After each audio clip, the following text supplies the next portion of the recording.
My name is Mike, I'm 28, and it has been a while since I moved from Vancouver to a small village near Winnipeg. I live alone in a small house on the edge of the forest. Above me, on a raised spot, lives an old woman, though I've never seen her myself. From what I've heard from others, her husband died years ago, and since then she doesn't leave the house. Only her granddaughter visits, who avoids any questions about her grandmother. Sometimes when I walk by, I hear the radio playing from her house, emitting that crackling static that old radios make. Otherwise, there's nothing special about our village. Despite her age, we have a kind mayor who manages everything well. There's a nursery next to the town hall and a pub across the street, and though everything has seen better days, the villagers often gather, chat and drink. Everyone except for the old woman living on the hill. It all started on Friday, July 19th, when I began having nightmares. In the dream, I was lying in someone's yard, my hands tied to a tree. Above me stood a figure, unrecognizable, with a pale face and eyes covered in darkness. It stared at me with its dead eyes and shouted incomprehensible words. Its mouth was nothing but a black void, no teeth, no tongue, just tattered lips with spit splattering on my legs. The figure then picked up a knife lying next to my right side. Gripping it with both hands, it raised the knife and, with all its strength, plunged it into my chest. I woke up screaming with immense pain in the same spot. The day after this first horrific dream, I passed by the old woman's house again. I heard someone talking. It must have been her, because when her granddaughter visits, she leaves her car outside the cabin. No one else could be in the house. I couldn't hear another voice, but it felt like she was having a conversation with someone, something like, "I'll find you." I was outside, so I couldn't hear much, but I was certain the person inside wasn't just talking to herself. Maybe she was on the phone, though that seemed unlikely. Our village is far from modern, and you'd have to go 5 miles to get a phone signal. The only landline is at the town hall. I didn't think much of it at the time. I was just glad it was the weekend, and I continued my usual evening walk, something I do to unwind after a long day. The nightmare continued to haunt me, unchanged, always ending with a knife in my chest. I didn't know who to talk to about it. I have no friends in this village, and conversations with the locals are always about work. On August 14th, I passed by the house again and saw her granddaughter. I approached and greeted her. "Hello, I'm Mike. May I ask who you are?" "I'm Diana," she answered softly. She was about my age, with long black hair, bright blue eyes, a slender figure, and a stunning smile. She was the kind of girl I'd always dreamed of. "Can I help you with something?" she asked. I wanted to know about the person living in this house. Though I knew the answer, I didn't want to pry right away, knowing she was reserved when it came to her grandmother. "My grandmother lives there. I don't want to talk about her." "Okay, I was just passing by recently and heard her talking. Does she live alone?" Diana replied, "Yes. She was probably just mourning my grandfather. She often has nightmares." Nightmares? That word sent chills down my spine. Could my dreams really be connected to this old woman? Should I tell her? No, I didn't want to think about it. It had to be a coincidence. I said goodbye and went home. That night, the nightmare returned. This time I understood what the figure said. "Stay away." It repeated the phrase in a raspy voice again and again until it drove the knife into my chest.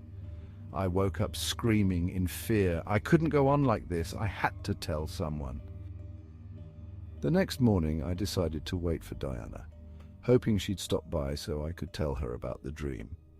Even though I didn't expect her to have an answer, I just needed to talk to someone.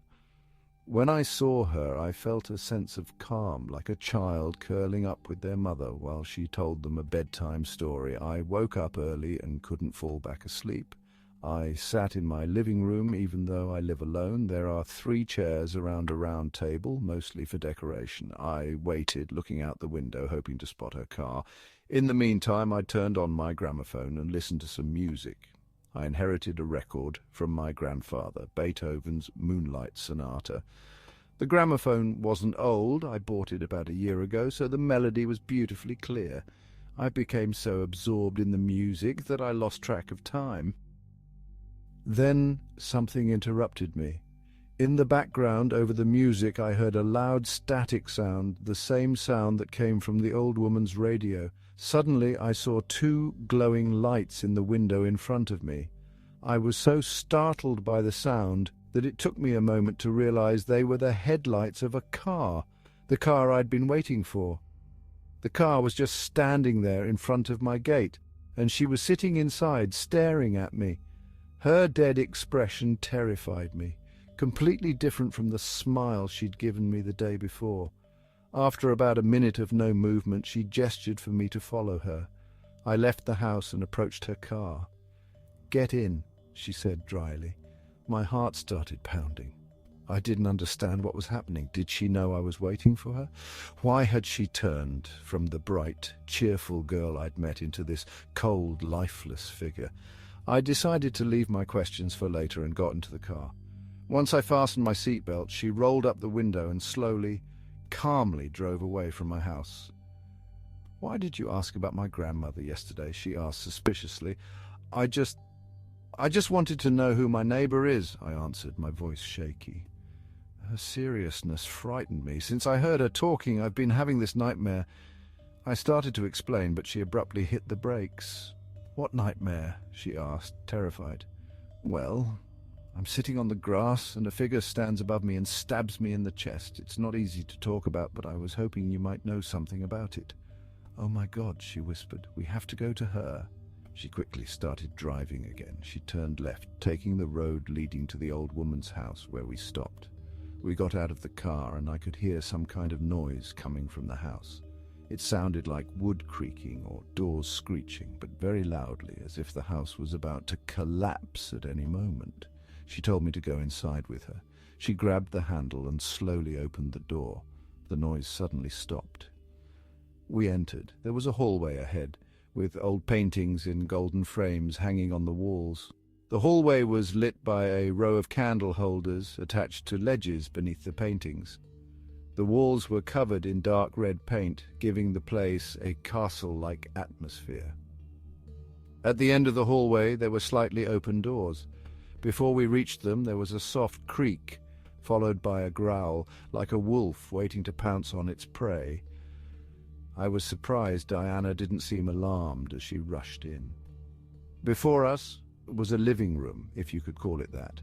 The chairs were thrown into corners, the table in the center was split in two, and shards and torn paintings littered the floor. As I looked around the room, my eyes stopped at a spot in the corner where a single, undamaged chair stood. I nearly fainted, my head started pounding, my vision blurred, and a ringing filled my ears. There it sat, the creature from my dream. It was unbelievably accurate, the same dead eyes, the mouth without teeth, the bald, pale head. When my senses returned, I realized it was staring directly at me. I couldn't do anything but stand and stare back at this living nightmare. The creature suddenly stood up and ran toward me. Diana reacted immediately, running after it, shouting, "Grandma, don't kill him!" He didn't do anything wrong. I finally fainted. The last thing I heard was a scream filled with sobs and fear. I woke up somewhere in a shed in the backyard, sitting on a chair with my hands tied to the backrest. I looked ahead and saw Diana, tied to a tree. It was nearly dark, but I knew exactly what was happening. The person Diana called her grandmother emerged from the door, separating the house from the terrace, and walked toward the poor girl, whose eyes were filled with tears as she screamed at the top of her lungs. I struggled to free myself from the ropes binding me to the chair, but they were tied too tightly. The person raised a knife, which lay beside Diana's right side. I thought to rock the chair, hoping that if I fell I could somehow break free. I had to help her. Even though I'd only known her for a day, I knew she was the woman I wanted to spend my life with. I couldn't let this creature kill her. Grandma raised the knife and I managed to topple the chair. It fell apart and I was now only bound to the backrest. Suddenly there was a scream and a loud stabbing sound. It was too late. My heart felt like it shattered and my pulse raced like a speeding train. I couldn't let my emotions control me. I had to escape, or the monster that killed her granddaughter would kill me too.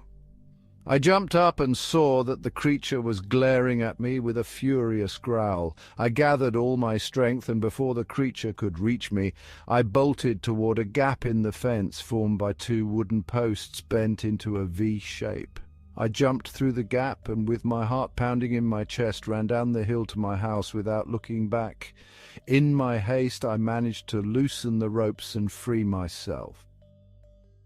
I made it to my apartment, grabbed my most important documents and all the money I had saved, and got into my car. I decided to drive to the nearest city and stay in a hotel until I could find a new place to live. I didn't want to tell the police. They'd either laugh at me or send me straight to a mental hospital. As I was leaving the village, I saw the creature in my rearview mirror. I slammed on the brakes and turned around. There was no one there. I looked into the mirror again, but saw nothing. Maybe it was just my imagination, I thought. After everything that had happened, I was exhausted, and my head still ached. I reached the city and parked in front of a hotel. It wasn't one of the best, but it would do for a few nights. At the reception desk sat a kind lady, and we agreed I would stay indefinitely. She gave me the keys to a room and showed me where the stairs were. I went up to my temporary apartment, which was fully furnished, one bed with a nightstand, a bathroom, a fridge, and even a TV, though I wasn't in the mood to watch it. Exhausted, I decided to go to sleep and told myself I would look for a new home and job in the morning. I fell asleep. The nightmare returned. This time the creature didn't scream at me, it just whispered in a mocking voice, "I'll find you." If you enjoyed this spine-tingling tale, please like and subscribe.